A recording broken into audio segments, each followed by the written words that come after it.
What is up, everybody? Welcome to another edition of Drive for Show, DFS for Dough here on RotoGrinders. Another week of golf talk in the works for you. The fall swing continues on with the Shriners Children's Open, regular staple in the fall swing this year, or most years, around this time at TPC Summerlin out in Vegas. So we'll break that down here for you this evening. Quick recap of last week to start things off as well. Of course, as usual, I'm Justin Van Zuiden, STL Cardinals 84 in the daily fantasy world. I've got Derek Farnsworth, a.k.a. Notorious, alongside as usual. And Noto, what's up? Yeah, what's up? Happy Tuesday. We have a decent tournament this week, so pretty happy about that. Curious to hear what you thought about Black Desert. I thought it was awesome. Really cool visuals on TV. Obviously, as a course that still played pretty easy for these guys, which we expected. But there were, like you mentioned, if you hit it in the rocks, not too far up the fairway, there was quite a few situations where you're looking at a re-tee, you're staring down a double bogey. So I thought the course was really cool, and hope it kind of gets a regular spot in that in this fall rotation. It's definitely different than what we see a lot of the courses these days, and visually pleasing to watch on TV too. So it gets a thumbs up for me. All right, perfect. Yeah, great to watch on TV. I kind of missed the Asian swing because I always used to love those during the fall when everything was green, when it was snowing in my neck of the woods. But I thought the tournament was fun. I also liked that there wasn't a lot of TIO relief. There's way too much of that on the PGA Tour, and there's just not a lot of grandstands because there's just lava rock everywhere on the course. So I love that. And then we saw the wind pick up a little bit on the weekend, and scores definitely got a little bit tougher. So I thought it was great. It seems like most of the field liked the course. Most of the Twitter space that we live in, our Twitter bubble, thought it was pretty good too. So hopefully we can get a little better field moving forward. Yeah, so Matt McCarty takes it down. We talked about him a few weeks ago, making his first start on the PGA Tour after winning 3 times on the Korn Ferry Tour. Second PGA Tour start, he gets a win. So all signs kind of pointing to him being one of the next big guys on the PGA Tour, but gets the win by 3 shots over our boy Steven Jaeger, who finished second. Somehow Kevin Streelman, I can't remember whether it was last week or 2 weeks ago, whether you tried to throw out Kevin Streelman there. And I kind of pushed that aside. I couldn't remember if that was last week. If it was last week, I was going to have egg on my face. But he finished in a tie for third with Lucas Glover, and Matty Schmid finished fifth. So a couple of Germans in the top 5. They like the course. Unusual to see 2 Germans in the top 5. Not too many of them in the field. So kudos to those guys. Pretty weak field, of course, as we talked about last week. But quite a few of the guys that were up towards the top of the pricing scale. Bo Hostler, Seamus Power, Patrick Rogers all finished in a tie for 11th. So it was a week where, given that scoring, you needed to have for sure 5 guys through to cash in most contests and 6 to finish up near the top. But McCarty pretty clearly the storyline right now. Yeah, pretty awesome. In 6 months, he's won 3 times on the Korn Ferry Tour, and then wins in his 3rd PGA Tour start. I think he played the U.S. Open last year. So pretty cool. When he hit that drivable par 4, his drive like 3 feet. It's kind of the highlight of the week for me. And your boy Keith Mitchell, you never get this guy right. I was only going to build one lineup last week, and it had Seamus Power instead of him, but I had like $700 left. I never leave that much on the table with one lineup. So I decided to make 2 lineups instead, one with Mitchell upgraded and then mixed around the second one. Ended up having a good week still, but should have just stuck with that original. Would have been much better off. Yeah, it was a pretty unimpressive Friday showing from Mitchell. That was pretty much my undoing last week. It's these birdie fests. You can't afford to have one bad round. I guess he was pretty underwhelming just in general last week. But after those 3 consecutive top 15 finishes, that was a bit of a surprise, especially given the quality of the field that we had last week. And he was one of the only kind of bigger name. Obviously, there weren't a lot of bigger names in the field, but he was one of the biggest ones to miss the cut. Fishburne was another guy that has been getting some love in recent weeks that missed the cut by a couple shots. But Mitchell was definitely the biggest surprise in that group. But as we both mentioned, hope that course can stick around. And it's maybe not the best. Like if I was a fan, like going to the event, I would say it's probably not the best as far as a spectator course, just because of the limited amount of areas that you can like oversee the golf. If you're trying to, especially if you're trying to like follow around a particular group or something, and maybe they find ways to improve that in future years or something. But like you mentioned, then that also eliminates a lot of the obstructions, which is good for the quality of the golf itself. But like if I was a spectator at the event, I'm not sure what my conclusion would have been. But as a TV watcher, I thought it was great. Yeah, my friend ended up going to the event with some of his neighbors, and he said they had a blast, but I don't think he's ever been to any other event, so it doesn't really have anything to compare it to. And he loves the course too, so he gave it a good rating. But yeah, we're going to talk about keeping it. He was 4 under after 9 holes, and then I think he hit one, in the lava rock, tripled a hole, and just never recovered from it. So yeah, it wasn't great, but good week. It was nice to see, Matty Schmidt up there. We talked about Nick Hardy on the show last week. I'm always a fan of Patrick Rogers, even though I never seem to get him right anymore. But yeah, anytime he's west of like Texas, he seems to play well. So maybe we can go there. Is he? He's not in the field this week, is he? I was going to say, be all systems go here right now. But yeah, I don't think he's in the field this week. We'll see how things progress here during the fall swing. Not a lot of guys that play each and every one of these events, except maybe some of the younger guys that are still grinding up all their paychecks and trying to get as many starts as they can. But since we don't have the Korn Ferry Tour graduates getting their full cards these days until January, tends to be a lot more variation in kind of these fields. And isn't that kind of weird? Go ahead. Why wouldn't they be in these fields? Like these are the perfect type of fields for the Korn Ferry Tour. It was part of their agreement to where the guys who finished outside of the top 30 or top 50, but inside of the top 125 can still earn points for their reshuffling rating for the following year. I don't know. The whole calendar change thing is just, again, we've mentioned several times on here, you kind of need a flow chart to follow it. And it's a little bit wonky, but yeah, so those guys actually had their final Korn Ferry tournament last week, I believe. And so those names have probably been figured out, but we won't see them until the first of the year for the most part. Does seem a little bit strange. Anything else before we move on to Vegas? No, love seeing the chat being active, so maybe we could do a snake draft. We can try to get that rolling. I think this tournament is big enough that maybe we can get enough people to do a snake draft. So if you're around and want to do one, we will try to put one together here at the end of the show.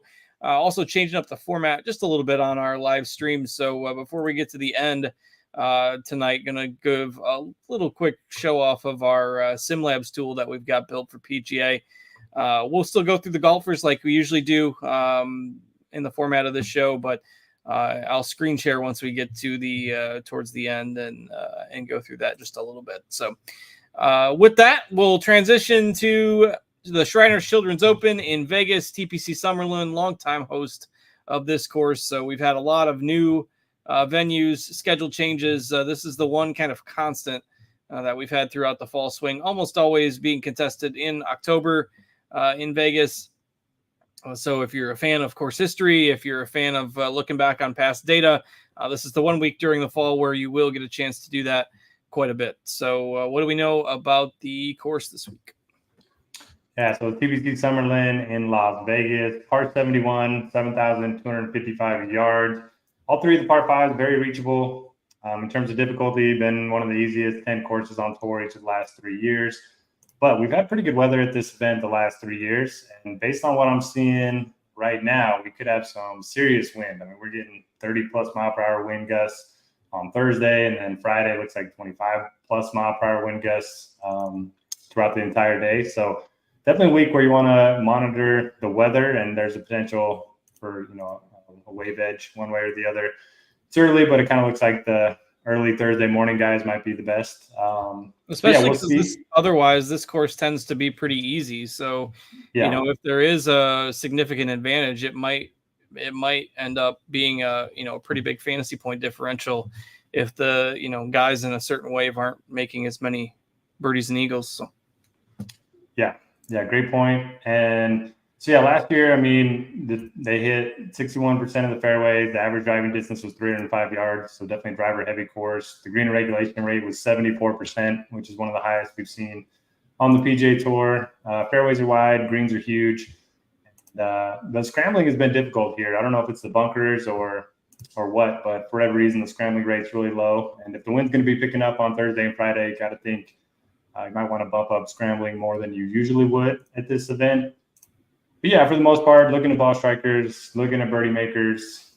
But I do think the wind's going to make this a different tournament, at least the first 2 days, than we're usually seeing here. Yeah, I mean, if you look at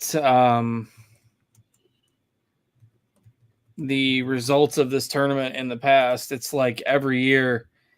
I wrote about this a couple years back. So here are the last, the winners, just the winning scores here for the last 12 years or so. 20 under, 24 under, 24 under, 23 under, 23 under, 21 under, 9 under, 20 under, 16 under, 20 under, 24 under, 24 under, 23 under. So obviously the 1 - 9 stands out like a sore thumb.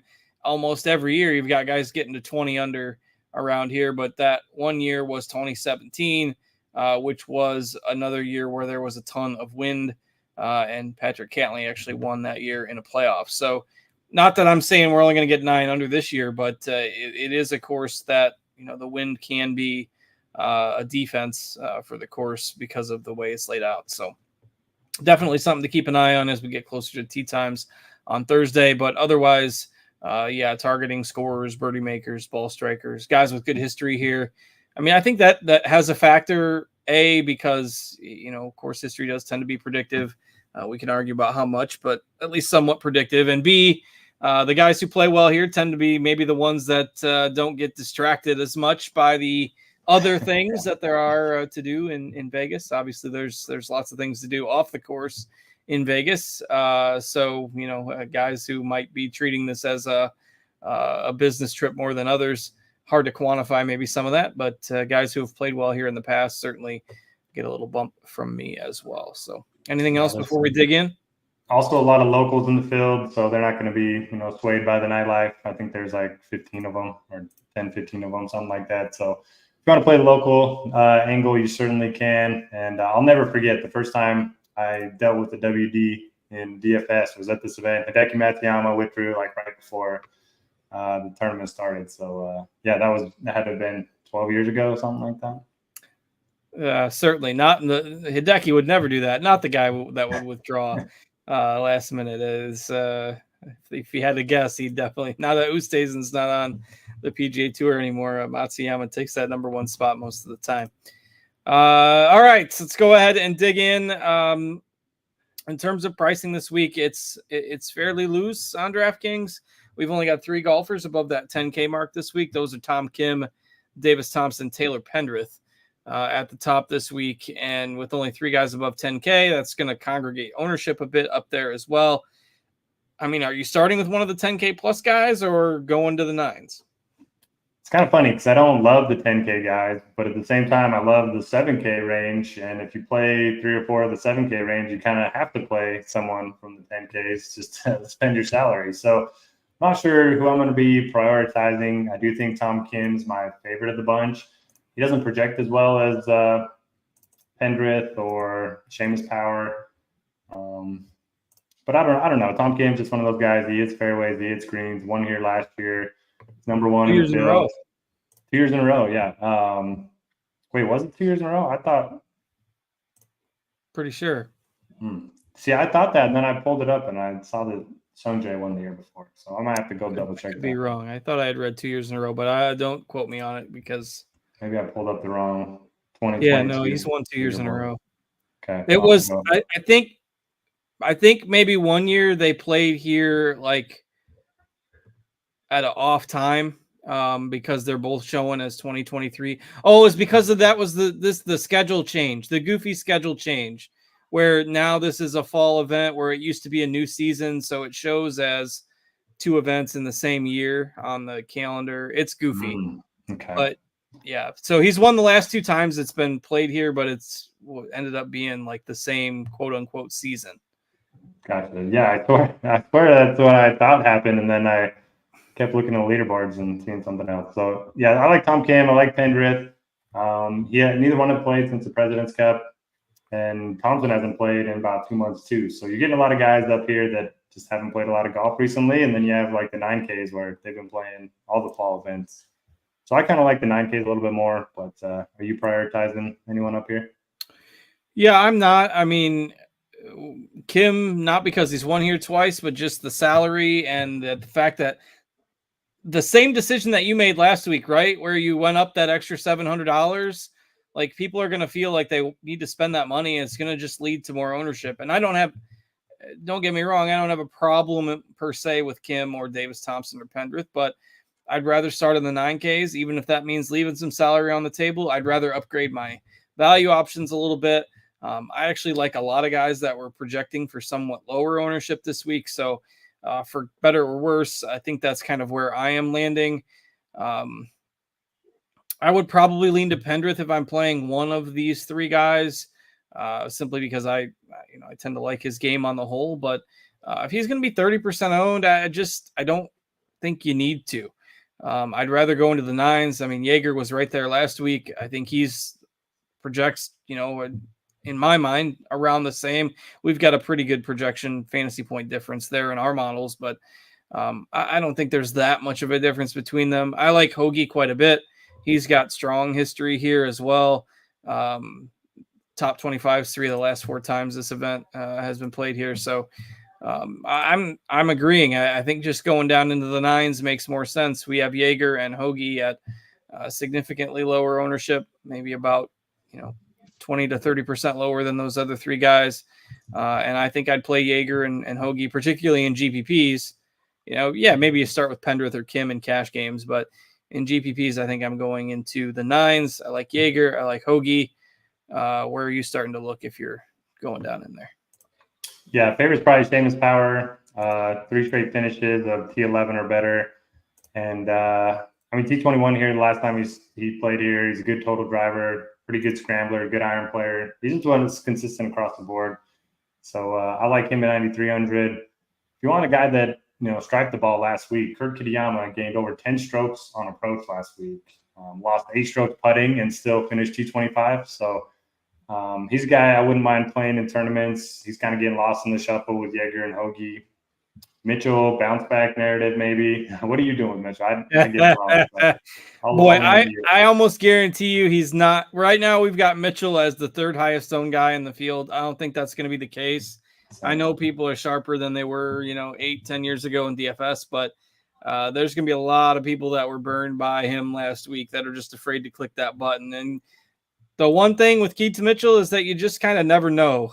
The problem that I have is the last 4 times he's played here, T60 and 3 missed cuts, and Keith Mitchell seems to enjoy a party, if I'm being anecdotal about it. So I think that you can play the game theory angle, but I don't think so for me this week. Might be some correlation there between a little bit spot of the event and his results. I know he's number 3 in my model, but I don't want to trust him again. So I don't know. What about McCarty? The model doesn't factor in strokes gained at 2 a.m. at the casino either. Yeah. What about McCarty? Coming off the win, but he's won 4 times now in 6 months. So it's not like he's right. It's not like he's set for life. And at this point, Yeah. And golf's a fickle game, man. We've seen guys go from terrible to really good and good to terrible. Not that I'm saying he's just gonna hit the wall, but very clearly playing the best golf of his life right now. I think he keeps the head down this week and keeps going. Like I wouldn't normally we get the first PGA Tour win. We're gonna just ignore this guy, but I think if you want to play McCarty, he'll absolutely. I play him in my GPP pool before I played Mitchell, and probably before I played Hostler as well. So I like McCarty here still. Yeah, I think I like him. Hostler's been playing great. And it's nice to see him gaining strokes with the ball striking. That's kind of when I like to play Hostler, because he's usually just a short game guy. Gained 9.9 tee to green last week. So I'll probably play some Hostler. And then at the very bottom, I like Eric Cole. I kind of like starting with 2 or 3 of these guys in the 9s. I just think it's going to be a little unique in terms of roster construction. It's easy to do. You can just round out your guys with the 7s. So Eric Cole finally back playing again. Talked about him playing in the mini tour event and winning a few weeks ago, and then backed it up with the T16 at the Sanderson. Finished T3 here in his only start. So I think he's interesting as well.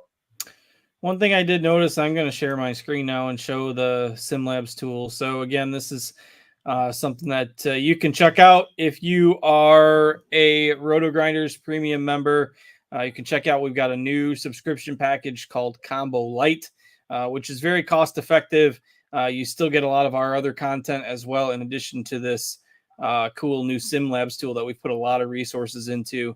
And so on one of the tabs of SimLabs, it shows the optimal, based on our projections, right, the optimal ownership of a particular player versus the projected ownership. And worth noting, and again, the projection is probably not refined a ton for a guy that's only made a couple of PGA Tour starts, but the SimLab models do not like McCarty and Tom Kim in terms of the optimal percentages this week compared to where they're going to be owned. And in fact, most of the guys with negative numbers here are the higher salary guys, because ownership is naturally going to flow there because you got to spend your money somewhere. So for what it's worth, in my opinion, this is SimLabs telling you it's okay to leave some money on the table this week. But just wanted to show that at least for now, our models don't like the high ownership that's going to be on a lot of these higher end guys this week.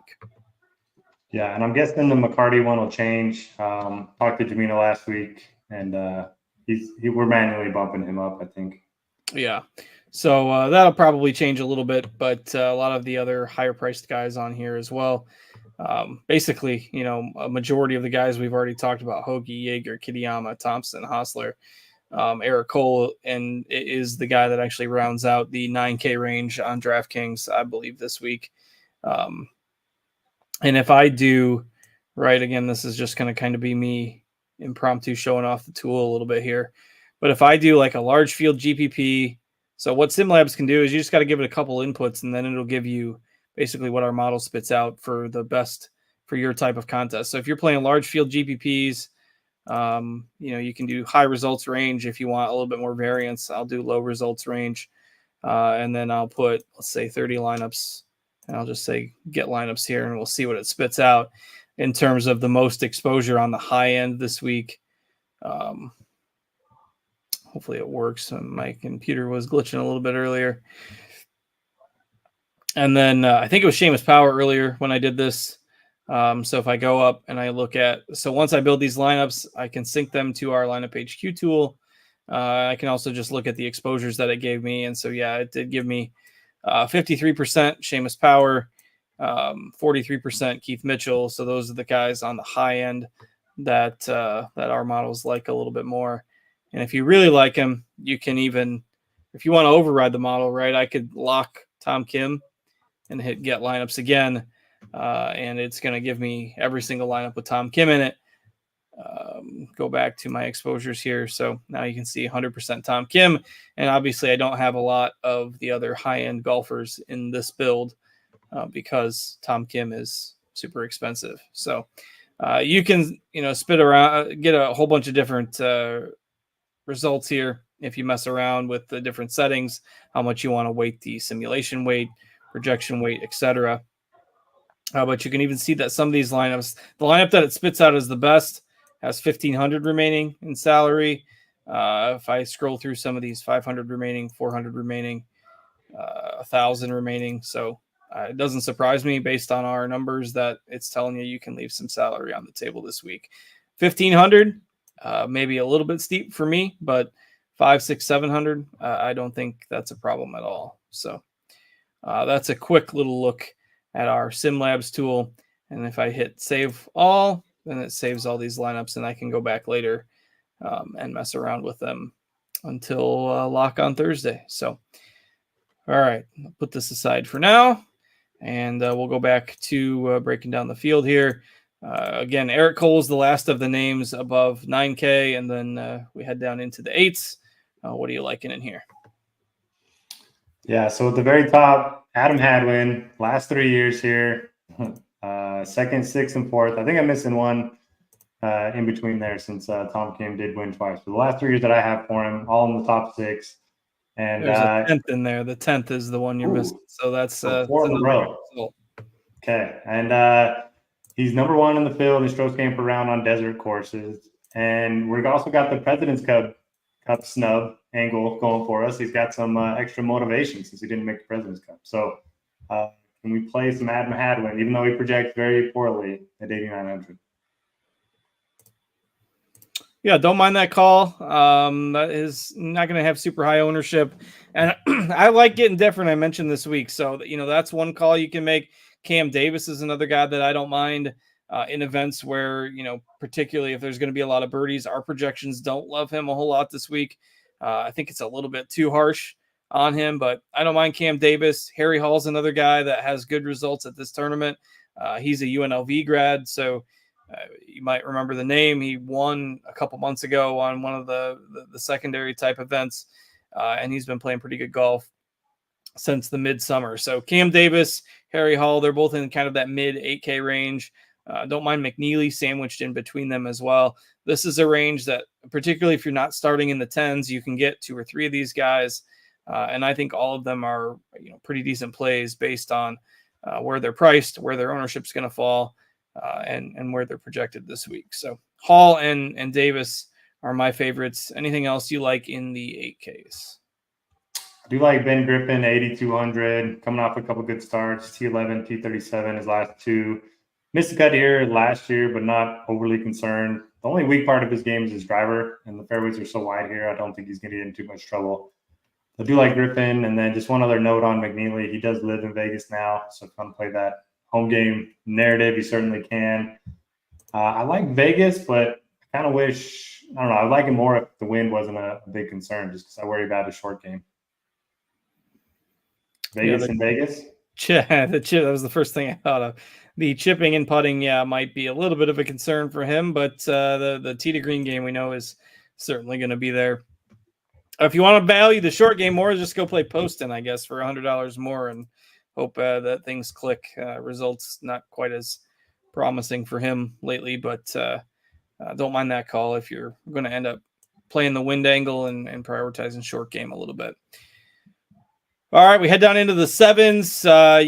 You can become the JJ Spawn whisperer. He did bounce back with a better finish last week. Doesn't seem like there's a long-term injury there. So I know a few people like Spawn this week. I'll go back to Matty Schmid.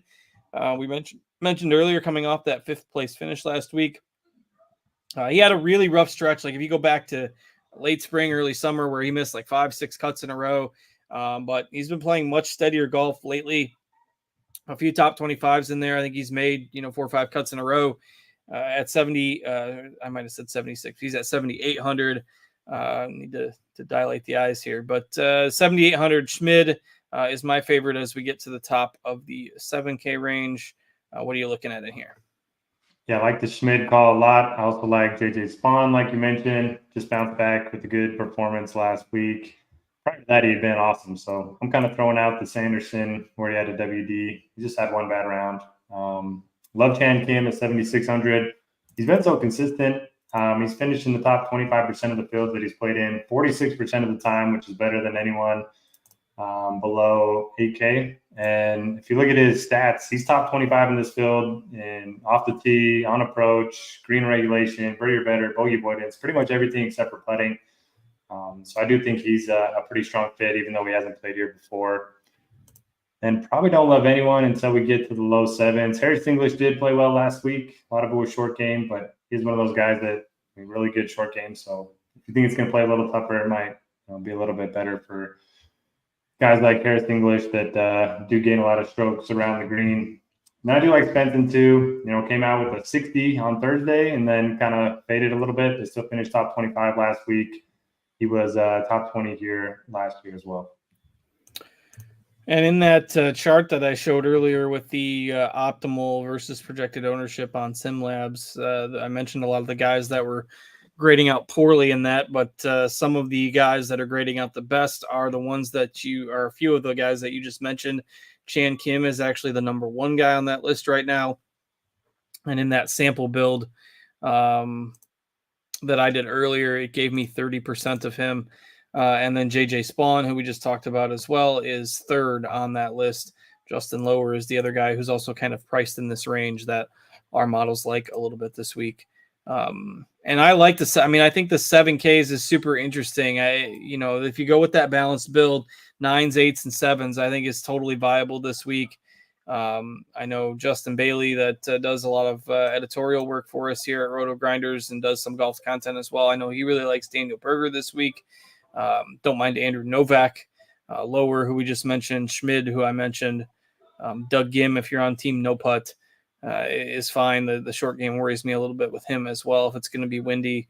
And I'm not sure what Norlander has to do to get some attention. Like his price is not moving. It might be lower than it was last week. I believe he finished 8th. I started writing him up a couple weeks ago, and he's had 2 good results, and he's still the same price, and still nobody's playing him. So I'm just if you look at like the last 24, 36, 48 rounds, Norlander is like top 20 in this field in ball striking, top 15 on approach, top 20 in total strokes gained. I did one of those mixed condition models on the rabbit hole tool from Betsperts earlier, and he was like 18th or 17th in the one that I created, and he's all the way down at 7K and 4% ownership. So I hit the Norlander bandwagon at the right time, so I'm gonna stay on board that until it falls apart. And then Fishburne is another guy I think is somewhat interesting. Like if you were playing him the last few weeks at 8K, 9K, one missed cut from Fishburne. I mean, you should. It's kind of like the Spawn thing from last week. Fishburne now he's only 7,200, much lower owned. I like quite a few of these guys that are going to be owned in the single digits this week. Yeah, I love Norlander. Just one of the better iron players in the field. He's also third in bogey avoidance, so that'll help in the windy conditions on Thursday and Friday. If you want to, deep tournament play, Gary Woodland's been pretty good here over the years. A lot of top 20 finishes. Last time we saw him, he gained 10.2 strokes ball striking. So maybe something's clicking with Woodland. Putter is always an issue for sure, but he's a guy that can play well in the wind. So large field stuff, I like him a little bit at 7,100. Love Doug Gim. Team No Putt, I'm always on that team for sure. He's just been consistent and decent course history here as well. One other guy, Sam Stevens at 7,400. Been playing a little bit better, and he's one of those guys. Anytime you get him with the wider fairways, I think he's worth a look for sure. So those are probably my favorites in the 7s. Might play a little bit of Nick Hardy as well. Been talking him up. He finished 8th, similar to Norlander last week. Yeah, there's just so many guys here that I don't love anyone enough in the 6s to get like super gung-ho about anybody down here.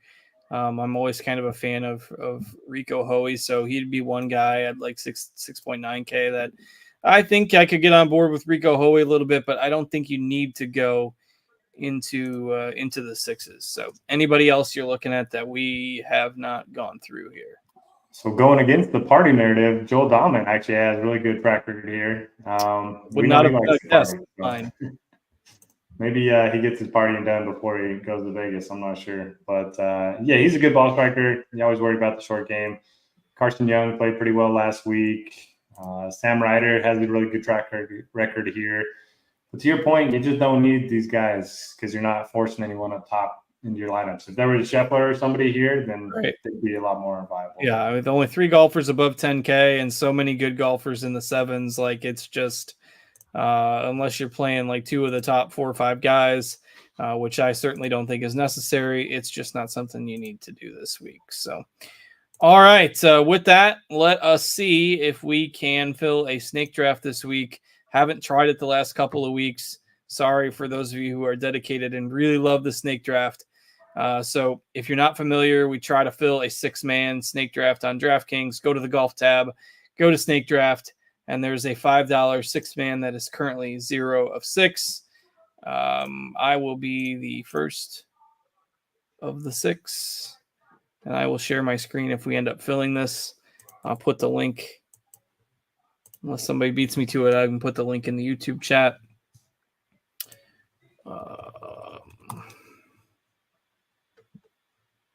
There we are.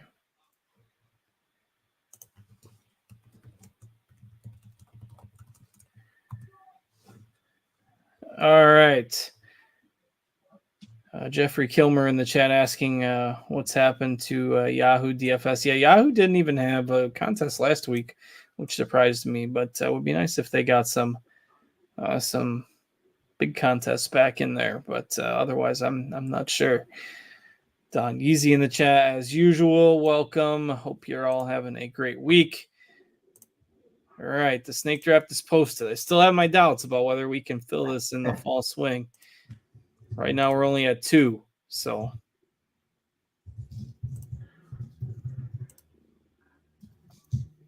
is there have they picked out a preferred nickname? What's the buzz for the Utah Hockey Club out that way?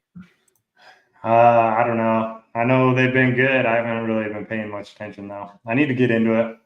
But they supposedly they've been voting on a nickname. So not seems like Yeti is the current clubhouse leader. So why? What's the purpose of that?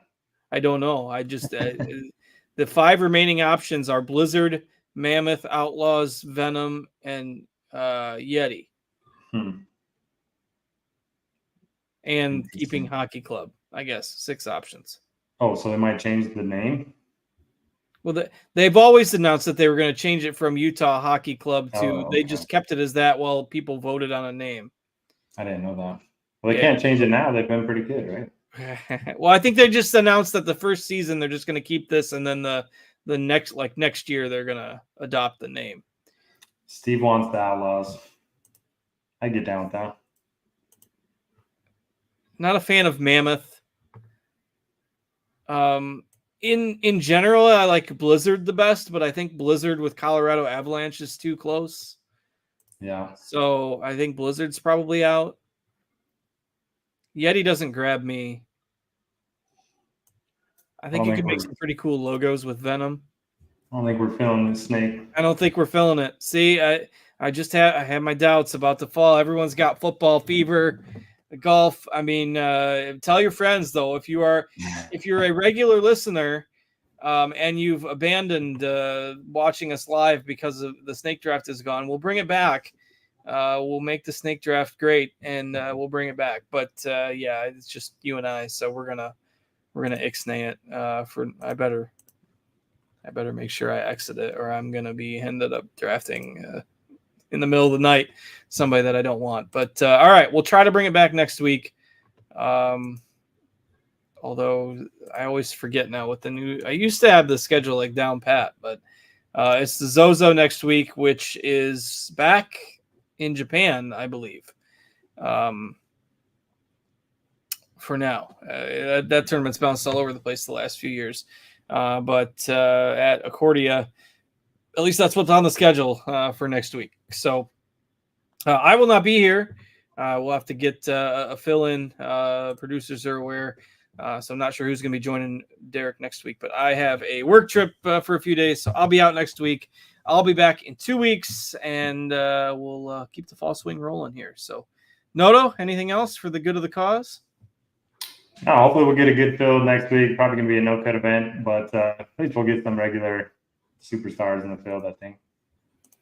Yes, the week I'm gone, there'll be a good, decent field, and then I'll come back to the usual fall swing stuff that we've got these days. But we'll see. Until then, we'll hope you all have a great week. Enjoy. The cooler weather is certainly taking hold. It's supposed to get down to about 25 degrees here in the Midwest tonight. So stay warm out there. Thanks to Steve, as usual. Mets are 3 games away from the World Series. The first time in a few weeks that the Mets haven't actually been playing while Steve's had to produce our show. So get to watch the game hopefully when they're back on tomorrow night. But thanks as always to Steve for helping us out. Thanks to Noto for joining me. I'm Justin, and we hope you all have a great week, everybody. Take care. We'll see you later.